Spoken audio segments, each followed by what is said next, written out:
há possibilidade de fertilizações cruzadas e reconhecimento mais plural na antropologia. A parte da força das hierarquizações numa antropologia burocrática. É interessante, a gente precisa hierarquizar a antropologia para também ver as possibilidades de diálogos também. Então a gente tem uma hierarquização interna de uma antropologia nos tempos burocráticos, onde a gente quer ver como é que essa diferenciação interna cria possibilidades. Agora, como é que a gente vê as hierarquizações internas e como é que a gente supera eles? Aqui eu faço, em Religião e Sociedade, eu acho que Roberta e Lígia, daqui do nosso programa, mostraram uma revisão da literatura. Isso, vamos dizer que é emblemático, porque não é a única revisão que a gente tem, mas é a revisão da literatura que passa, pelo que se estudou sobre religião, sem citar muitas das figuras que estão aqui com a gente, a importância das contribuições teóricas de pelo menos quatro áreas diferentes, que são novas interpretações que forçam a gente a pensar por que isso não fez parte da resenha sobre o que se faz em religião. Isso numa diversidade, a gente tem o que se lê no Brasil, a gente tem Bíblia, a gente tem uma série de resenhas, a gente vê muitas vezes, como todos nós fazemos, a gente fala do que está perto da gente. Você falou de mágoa de parecerista, que você ia passar as suas férias, né? Eu tenho mágoa de parecerista que diz que quando se fala em pesquisas feitas sobre um certo assunto, só citam uns 3 teses que foram escritas lá no Nordeste e não mostram o resto das teses, né? A gente acaba de ouvir de Gustavo todas as teses interessantes do Brasil que estão olhando para o mundo, né? A gente tem essa coisa, a gente conta o que está perto da gente. A gente conta o que a gente... Mas quando a gente conta o que está perto da gente, e a gente conta ele do Nordeste, do Sul, seja qual for, aí a gente deixou alguma coisa fora. Mas se contar ele do Brasil, do Rio, a gente não deixou muita coisa fora, não, né? Então a gente está fazendo... Eu escrevi há 15 anos atrás, em outra ocasião de celebrar anos, no aniversário, 20 anos do programa, Antropologia nas franjas da periferia, né? Definam a gente como as franjas da periferia. A gente é o campo para os outros. E faz parte do englobamento burocrático e institucional. Olhe os 2 projetos do Museu Nacional. Brasil Central e o Mudança e Emprego no Nordeste, onde os antropólogos foram fazer campo para voltarem a refletir sobre o campo com limitadas, não zero, porque de fato criou muita coisa muito valiosa também, mas limitados contatos com os antropólogos nas regiões.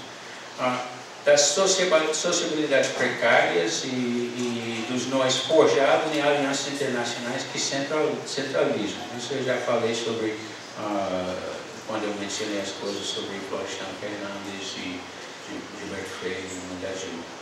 As sociabilidades institucionalizadas, incluindo mantendo distância no período burocrático, perpetuando diferenças e desigualdades. Tem umas estratégias de diferenciação interna. Nisso eu falo de 2 coisas: a apropriação da periferalidade e a sua ocultação interna, e a perpetuação centralizada via a criação de CAPs. Então, eu não estou querendo fazer uma crítica à existência das hierarquias, mas mostrar que essas hierarquias criam uma forma da gente ler, criar e montar a leitura de pluralidade dentro da realidade que a gente vive. Primeiro, a gente tem que manter o campo vivo, manter a pesquisa do campo. É difícil ter o nosso campo de pesquisa se tem antropólogos que estão nessa área também pesquisando. Hoje em dia a gente tem essa visão muito clara. A gente tem a visão, a gente não pode mais levar os nossos resultados sem ter alguém vendo o que a gente está fazendo. Então está muito mais claro disso antes. Mas é uma noção de que a gente tem que trabalhar com um campo de pesquisa E depois, as pessoas que estão nas áreas mais regionais não tem essa coisa de expandir para outros campos, né? A editora da Universidade Federal de Pernambuco, regional, é a editora da UFRJ nacional. É só um exemplo que a gente cita muito entre a gente nas nossas conversas, mas a visão do que é nacional, a visão do que é regional, pode levar a incompreensões dos valores dos trabalhos feitos nos lugares.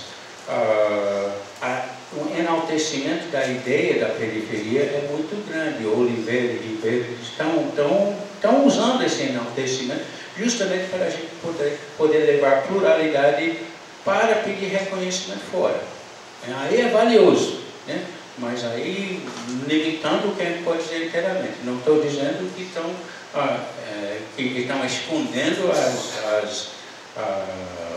as informações sobre a diversidade dessa produção, mas que ao olhar para fora você tem que limitar isso. Já falei das expansões de foro e os projetos.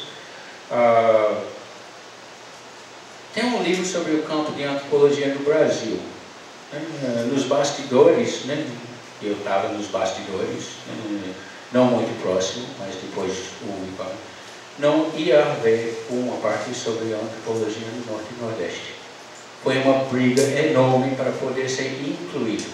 E temos especificidades que Antônio Mota e Maria Carlos Brandão identificaram sobre a nossa antropologia, que é um forte diálogo entre instituições, muito associado à interdisciplinaridade. A gente tem algumas especificidades sobre a forma que a gente faz a antropologia do Norte e Nordeste. Então, por que isso não estaria incluído no campo de antropologia no Brasil? Quem for contar como é que decidiu sobre que lugares fazer essas histórias, vai descobrir que foi o último capítulo acrescido a essa coletânea. Nancy Shepherd-Hughes é uma antropóloga central, famosíssima, Morte Sem Lágrimas, Death Without Weeping. Ela veio aqui e preservou o campo dela em Pernambuco, garantiu que foi um ótimo lugar. Ela conhecia muito bem aqui, gostava muito de falar com os antropólogos. Confesso, isso no prefácio, confesso que vi os antropólogos ocasionais que eu encontrei, por acaso, como intelectuais remotos, preocupados demais com assuntos esotéricos e bastante fora do contato com a realidade prática cotidiana no Brasil. Devidamente desautorizados, os antropólogos das franjas da periferia, os antropólogos das franjas da periferia, Shepherd-Hughes, mais uma vez, humildemente reconhece o quanto ela tinha uma compreensão limitada da cultura e da sociedade nordestinas, até ler The Raft Fisherman e The Brazilian Peasantry, do antropólogo colega norte-americano e ex-diretor, de fato, da Fundação Ford no Rio, Shepard Ford. A lista de antropólogos e intelectuais brasileiros agradecidos é reduzida a 7 linhas a eles dedicados, 4 das quais dedicadas ao grande antropólogo Josué de Castro, que ela nunca conheceu, seguido por uma lista de figuras intelectuais distintas e importantes de maneiras diferentes, boa parte dos quais passaram pela Universidade de Califórnia em Berkeley, onde ela trabalha. É um agradecimento que é um total ausentamento, né, do que ela teve como campo possível de interlocução aqui entre os antropólogos. Depois ela veio, ela já apresentou trabalhos aqui e tudo, mas neste falta de reconhecimento.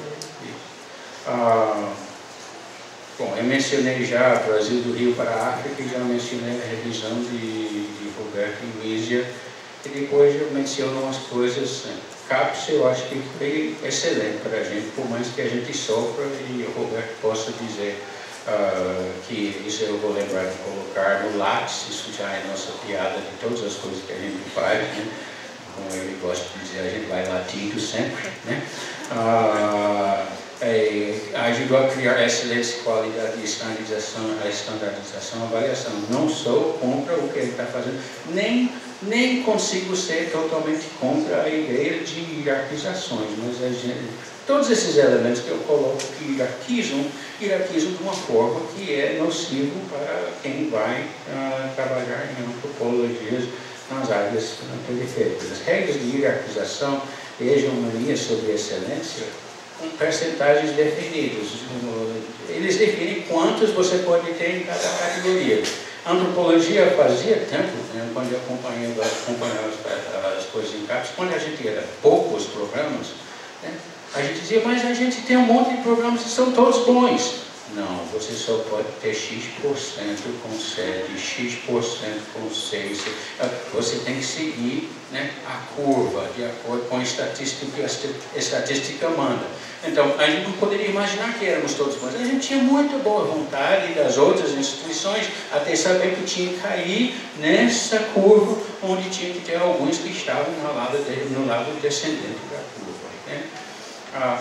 E o valor da expansão do campo hoje é interessante. A criação de muitos outros programas de antropologia para os antropologias que são periféricos cria a possibilidade de a gente ser já, né, nas franjas. Das franjas a gente tem agora as bolinhas das franjas, né? Talvez a gente vai ter mais programas, outras oportunidades, talvez vai ter uma possibilidade, mas a gente vai ainda trabalhar com essa questão de que a gente não pode dizer que o nosso campo é muito rico, tem muita coisa, a gente não quer trabalhar com algumas áreas fracas e outras áreas, pode ser uma área altamente especializada, que as pessoas que vão para ele é muito interessadas em trabalhar nessa área, porque a gente não pode reconhecer que internamente o campo é bastante diferenciado de outros campos, né?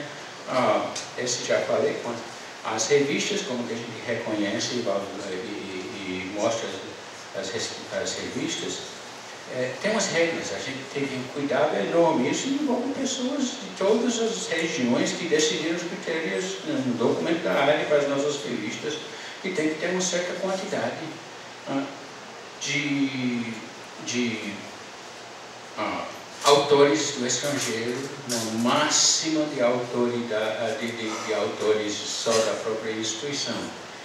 Aí a gente tem uma leitura errônea que se faz.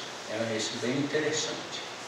A gente faz uma leitura, então se a gente tem 30% como o máximo de autores internos, então, e é importante ter autores de fora, né? Se a gente não tem muita habilidade em pensar as lógicas, a gente bota, bom, se é importante ser de fora, vamos botar mais.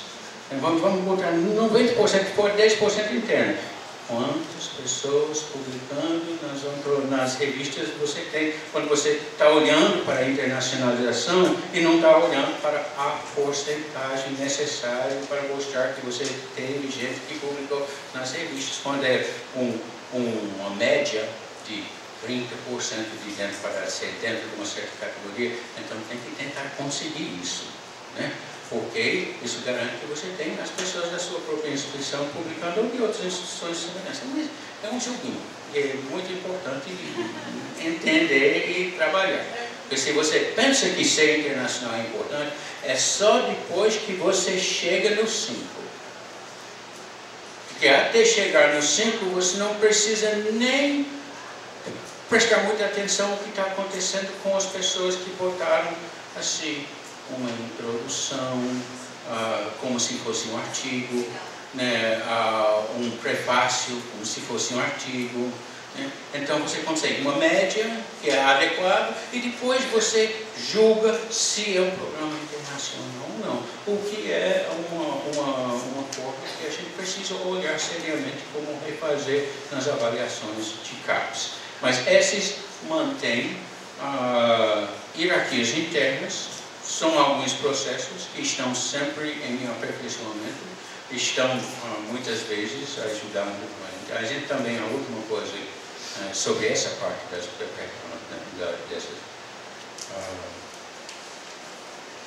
CAPES diz que já que você é uma área que valoriza livros, então façam quais livros a gente faz. Depois disso, dá uns resultados para a gente. é impossível fazer uma revisão adequada da qualidade dos livros, com o número de livros que tem para ler e o tempo. A gente não vai dizer como foram os resultados. E depois você fica sabendo numericamente onde ficou na revisão e não sabe que livro foi visto como bom ou não foi visto como bom. A gente não entende, então, ou se pode ou não se pode. Ou se insiste que você tem que quantificar, então dá as informações exatamente sobre cada um. É uma reivindicação antiga que eu tenho, né? Bom, essa é uma nota final. A pluralidade estratégica, né, e hierarquizações entre nós e os outros, né, a gente se espelha no estrangeiro, a gente faz alianças de sociabilidades que vão mudando com o tempo, onde o campo de pesquisa vai modificando, a gente vai modificando com quem a gente dialoga, as hierarquias informam isso e resolvem usos diferentes da ideia de pluralidades. Então a gente constrói as hierarquias através de pluralidades. Como eu tecnicamente sou bastante incompetente,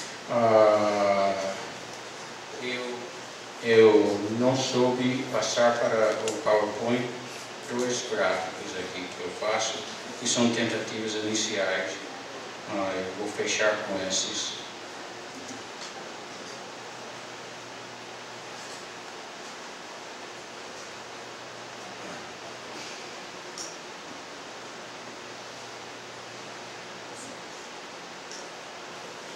Esse eu nem consigo ler.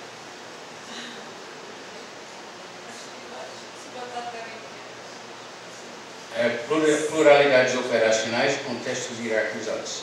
Na busca de nós, nas antropologias, a gente tem periferia e o centro. Tem uma pluralidade de reconhecimento, onde a periferia vai tentando dizer para o centro que ele tem teoria, ele adere a teorias já existentes, mas ele é muito criativo com novas teorias, consegue fazer novas teorias.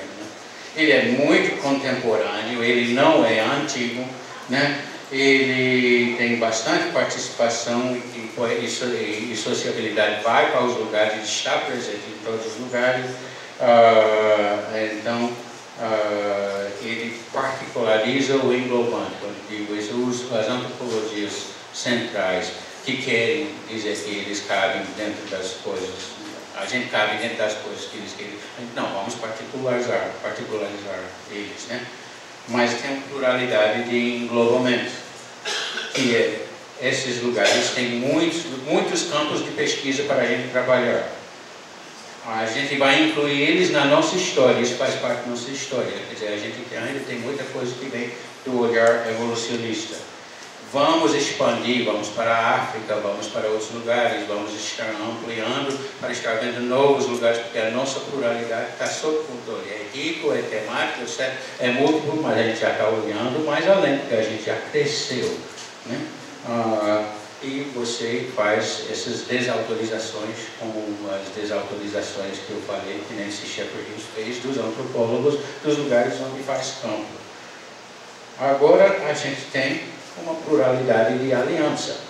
Essa pluralidade de aliança, onde a gente insiste na multiplicidade temática, a gente cria novas figuras míticas, não são as figuras centrais.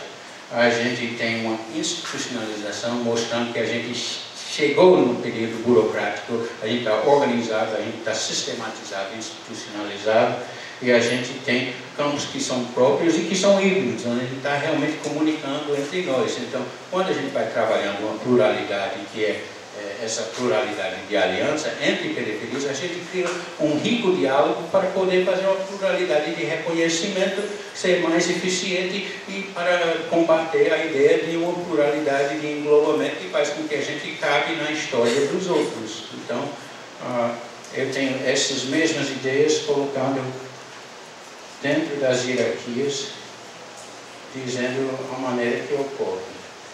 Então, esse tem exatamente os mesmos conteúdos que eu coloquei nas setas, mas achei mais conveniente separar entre periferias e hierarquias e depois trabalhar com a noção da gente estar procurando daqui pluralidade de reconhecimento no centro, fazendo pluralidade de englobamento para baixo.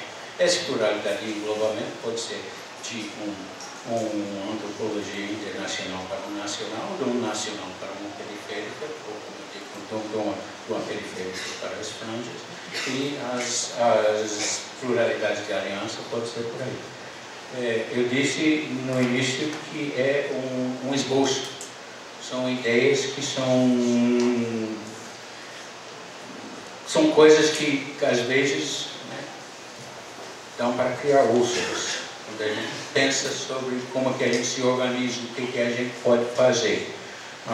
Mas é uma forma também de entender que a discussão, a fala, o próprio conceito de pluralidade, quando está inserido numa noção de poder e hierarquias, e a criação de hierarquias, a gente talvez tenha uma visão um pouco mais complexa do que é pluralidade dentro das antropologias nacionais. Obrigado.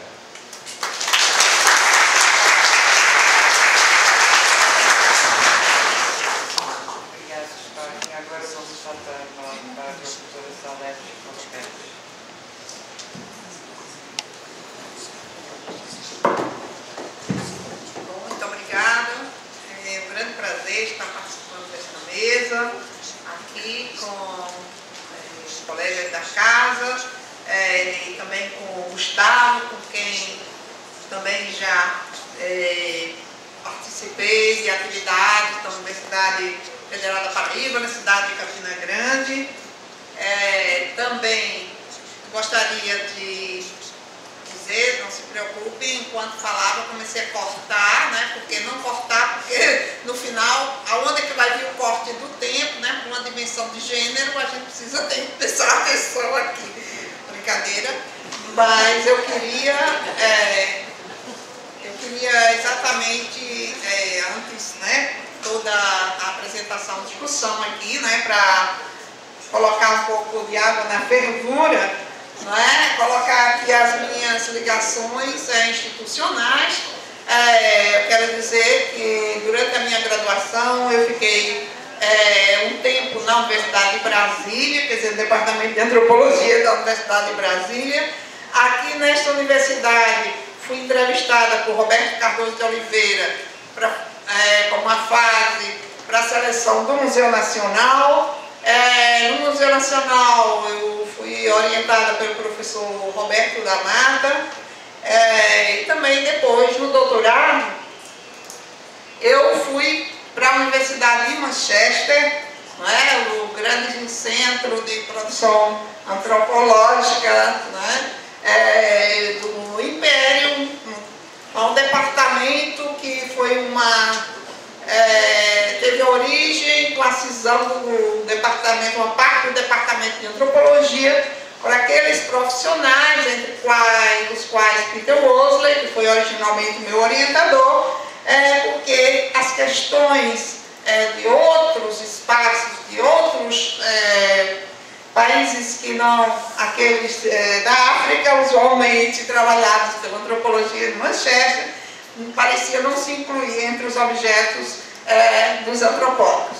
Então, colocada, né, como cada uma que se apresentou na sua origem institucional, eu quero dizer que eu não vou entrar na polêmica de Rio, Brasília e África, porque também para a África eu ainda não fui. Bom, então, é muito importante colocar que na realização dessa mesa e nas outras que compõem esse seminário, nós vamos ter a oportunidade de discutir as especificidades do campo e também, né, esperamos ter uma visão, uma compreensão bastante dos novos campos e objetos estudados pela antropologia contemporaneamente. Então, eu mais ou menos tinha colocado minha fala um pouco dizendo do lugar da antropologia. Então, pensando nisso, nós temos que chamar a atenção para a ampliação do campo de estudos e análise da crescente inserção dos antropólogos nas instituições e associações nacionais e internacionais, para o que concorrem também os processos de reconhecimento de direitos e demandas dos sujeitos e movimentos que, embora sejam eles próprios já familiares à agenda de trabalho do da antropologia estão a se ressignificarem nos contextos atuais de globalização. Da mesma forma, exibe-se a definição do lugar e dos parâmetros de observação e cientificidade do campo. Então, pensar aqui, né, quer dizer, nos campos e objetos de pesquisa, eu não vou chamar mais atenção para as polêmicas geradas na questão da definição dos campos e das formas de análise, mas chamar a atenção sobre a necessidade, né, que existe na atualidade de se definir campo disciplinar. Né? Objetos de pesquisa, aportes metodológicos e abordagens teóricas confrontam-se com a realidade de uma sociedade que se constrói sob a égide da globalização. Esse processo, né, pleno de heterogeneidade e de desigualdades, que vem a expor mudanças contundentes nas formas de organização social, com implicações nas experiências individuais, no sentido do viver, participar, ser reconhecido e se mover numa realidade multifacetada, multidimensional. Surgem novos objetos e interligação dos atores, seus valores, gostos e referências culturais, levados a efeito em sociedades nacionais, confrontam-se com uma diversidade de fenômenos numa escala mundial. A intensificação dos fluxos de informação, que também já foi objeto do trabalho do Gustavo aqui também, né, sobre a questão da sociedade, da internet, da formação dessa nova sociedade, maior deslocamento de pessoas, a alta velocidade dos fluxos, crescimento da mobilidade espacial. Daí que migração, turismo, né, com mais novos objetos, né, que estão a merecer a análise, né, dos antropólogos. E, claro, maior controle. Maior controle não somente dos nossos objetos, dos trabalhadores e assim por diante, e a nós mesmos, eu acho que como o Scott colocou aqui, enquanto produtores de conhecimento. Interessante, por exemplo, quando o Gustavo falou aqui, por exemplo, uma agenda proativa. Na realidade, isso é um fenômeno, vamos dizer, um movimento importante dentro da disciplina de se impor e de se apresentar, né, para o mundo. A globalização, então, chama, não é? Quer dizer, está a requerer, né, com mais, vamos dizer assim, afinamento, vamos dizer, dos instrumentos de percepção da realidade e análise, né, das evidências, né, empíricas. Com os avanços tecnológicos, né, convidam também a uma revisão de como produzir, alcançar alto nível de desempenho. E isso se coloca, né, para todos os trabalhadores, inclusive para os intelectuais. Observamos um movimento de clara indicação, de clara inclinação disciplinar no campo das ciências sociais e humanas, particularmente nos campos das ciências sociais, da sociologia, antropologia e ciência política, através da qual vem a reclamar um lugar claro e pertença disciplinar, na égide do qual, passo a passo, contribuem para o rearranjo no campo das ciências sociais. Não é? Quer dizer, na realidade, estamos a cada momento, quer dizer, sendo chamados a tratar dessa relação de disciplinaridade, transdisciplinaridade e interdisciplinaridade. Neste sentido, cada disciplina procura construir uma feição peculiar do que se propõe a realizar no campo da formação de recursos humanos e atividades de ensino e pesquisa. Delineiam-se assim uma clara fronteira entre campos que se impõem em resposta a demandas sociais e ao modo próprio de produzir e fazer ciência. Atrelados a essa maneira própria de organização do campo, figuram indicadores de desempenho, medidos segundo o nível de excelência e avaliação de impactos. como também os rigores da delimitação dos objetos e objetivos de estudo, os quais dependem de formas de aproximação e abordagem segundo códigos de ética definidos por cada uma das disciplinas e propostos por suas associações científicas. Tais aspectos, ainda que de pouca discussão entre nós, já estão inseridos nas agendas das associações científicas pelo mundo afora. Evidentemente, esses sinais de monitoramento do desempenho disciplinar tornam-se mais evidentes e surpreendentes em momentos de crise moral, econômica, política, nos quais a questão de aportes de recursos, dos custos e benefícios, face aos impactos gerados, é trazida à baila. O que medir como as ciências humanas podem se justificar. Ao lado disso, estamos também a sermos confrontados com como nos inserir, por exemplo, nas agendas de ciência e tecnologia. Grande a discussão, que até na Unbox tem a mesa da discussão, como é que nós, que somos do campo das ciências humanas, sociologia, antropologia, por exemplo, como nós podemos nos inserir, por exemplo, na ciência sem fronteiras. Essa é uma questão. E às vezes, ao olharmos para dentro do campo, esquecemos da nossa grande batalha, que é fora do campo também. Como é evidente, então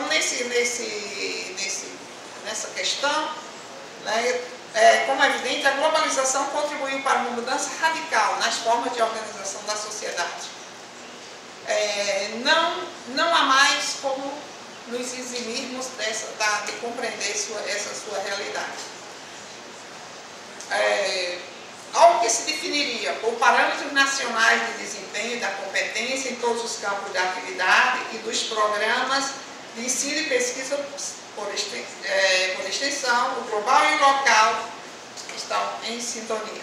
Neste sentido, chama-nos a atenção que a redistribuição de bens e serviços a partir da concentração realiza por meio de redes e cadeias e atualização, e assim se atualiza o processo de globalização. Aí, nesse ponto, quero um pouco falar sobre as condições da produção e do lugar de onde saímos, de onde produzimos, aonde estamos. Eu acho que vai um pouco em sintonia com o que Gustavo colocou aqui.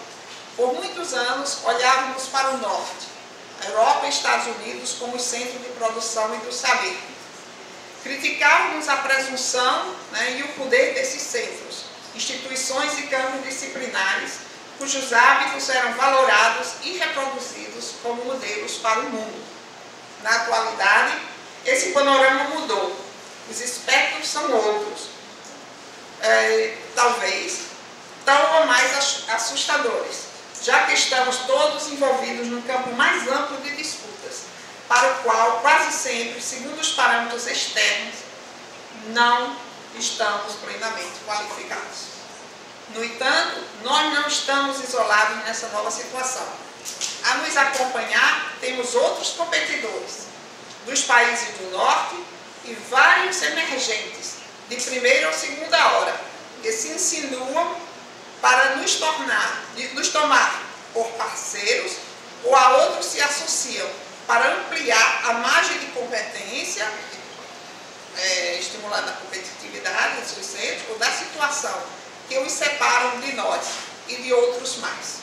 Universidades, associações científicas, instituições de pesquisa vêm assim enredar nas margens da ciência e da técnica na contemporaneidade, tornando-se atrativos parceiros para competir e ampliar seus níveis de excelência e grau de competitividade.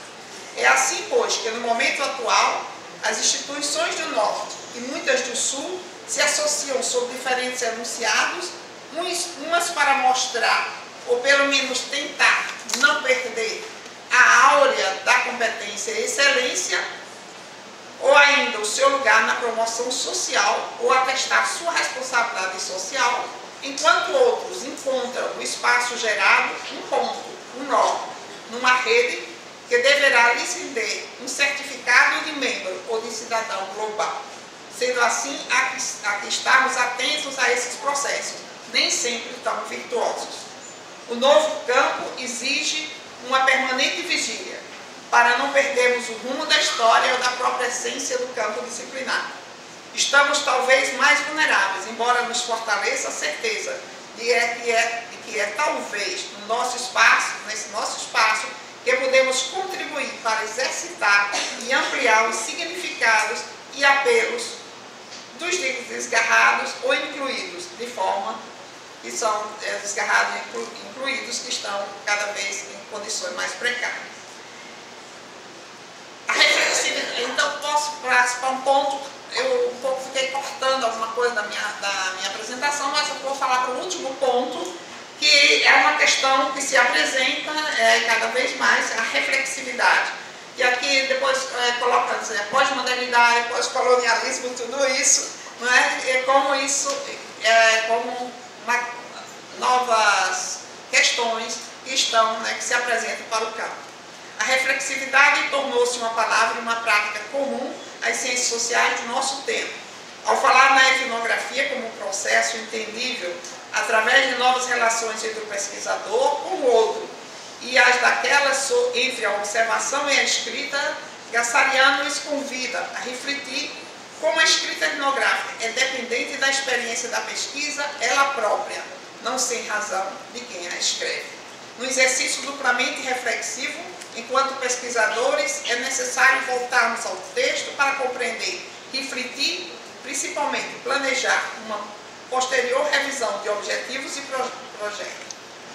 Este tratamento, tão ao gosto das ciências sociais do nosso tempo, se inspira num projeto, alguns diriam hermenêutico, que impõe a reflexividade, a ideia e necessidade de autoanálise do cientista social como produtor cultural e a reflexão sobre as condições socio-históricas de possibilidade de uma ciência da sociedade. O desafio está em como, ainda assim, sermos assertivos, né? Preciso ser, né?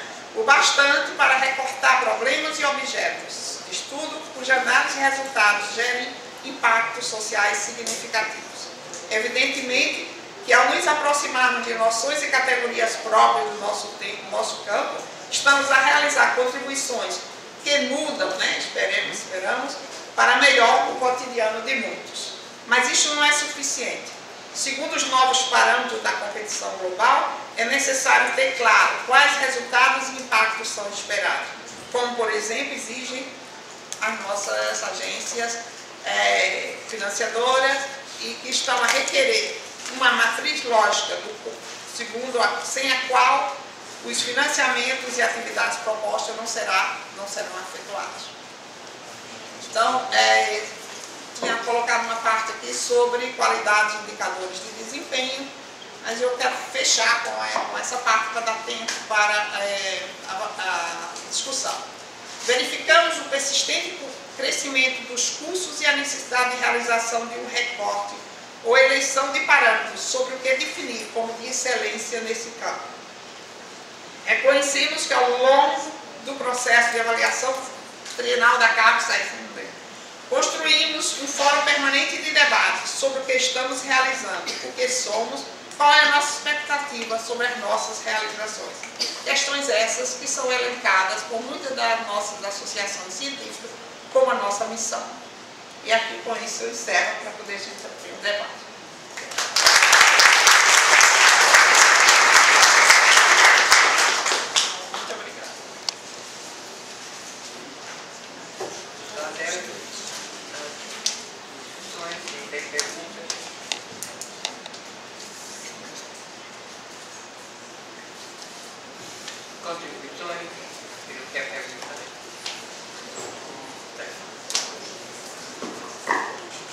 Oi, tá bem? Tá ouvindo?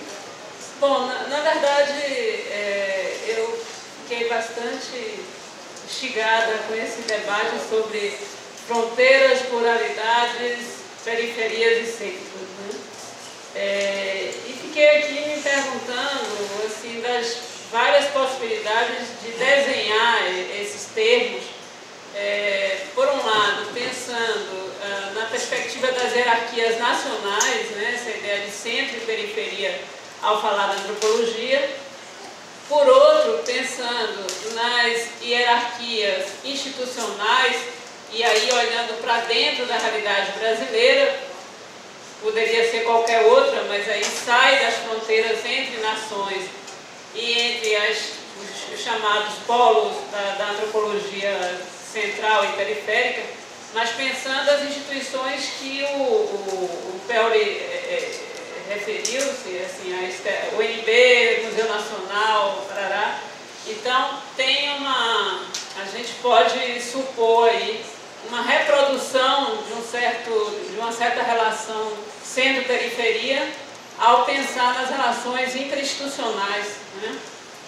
E, finalmente, tem um outro tipo de relação dentro do país, né, que é a questão regional, né? Então, a gente vai concebendo aí várias possibilidades de refletir sobre alteridade, poder, né, e hierarquias. E aí fiquei me perguntando, você trouxe a questão da CAPES, eu acho que a gente tem que pensar um pouquinho em que medida assim, o modelo hoje de produção científica, de organização, de pesquisa, não apenas na antropologia, mas já que a gente está falando da antropologia, né, se não tem uma certa contradição. Por quê? Por um lado, né, a última, o que se revela como um modelo mais contemporâneo de produção de conhecimento é a ideia da pesquisa em rede. Então, essa pesquisa em rede, em princípio, ela confere, ou deveria conferir, uma horizontalidade em termos de grupos e instituições. Mas o modelo de avaliação, por sua vez, aí eu me refiro ao modelo CAPES, mas que também não é uma exclusividade, não é um modelo, não é uma jabuticaba brasileira, acaba fortalecendo a competição entre programas, né? Então, começa a se desenhar aí verdadeiras contradições do ponto de vista de modelos e racionalidade.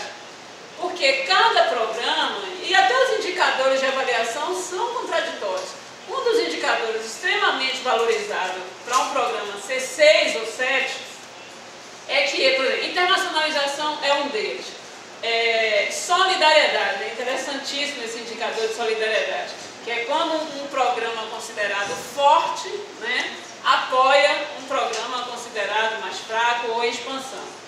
Mas, ao mesmo tempo, fica cada um em seu programa, fazendo contas e articulações para não dar muito ponto para o programa alheio. Então, aí, essa política, ela tem contradições, me parece.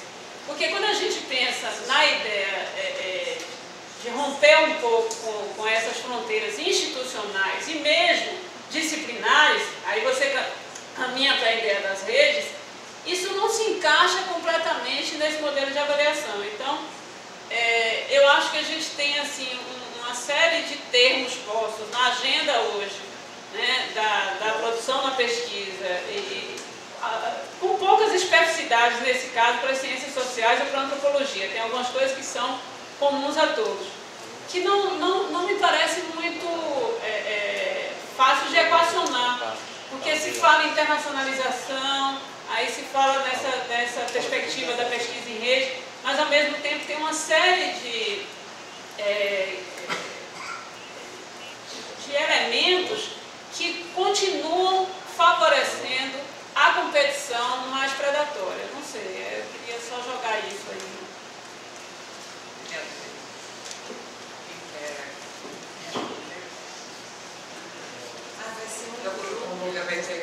Não ia perguntar nada das outras.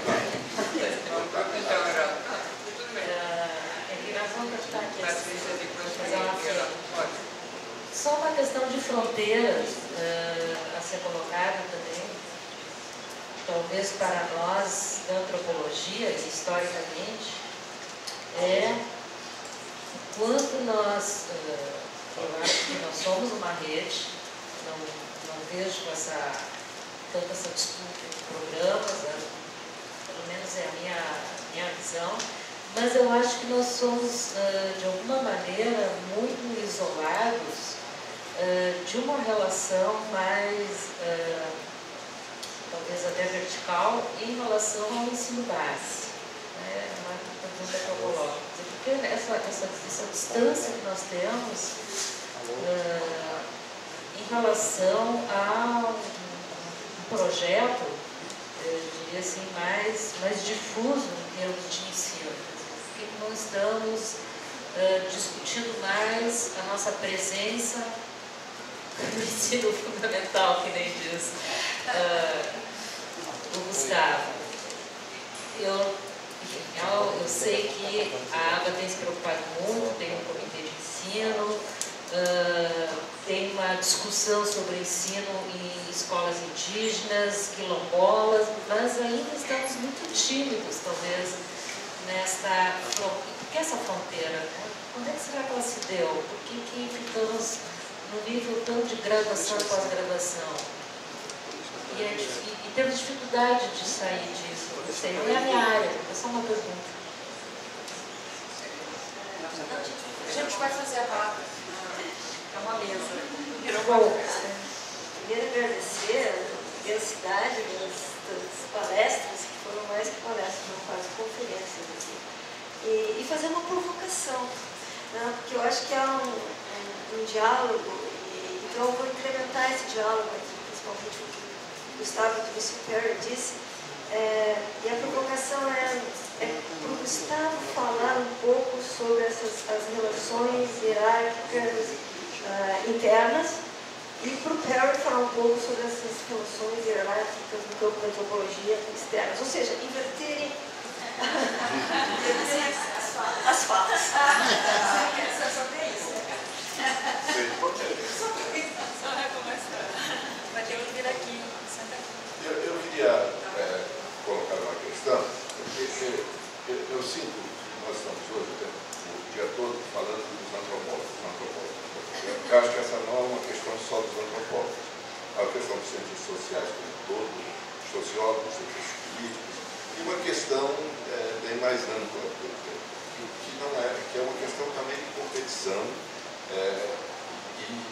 e é uma questão que tem uma série de outras implicações que dizem respeito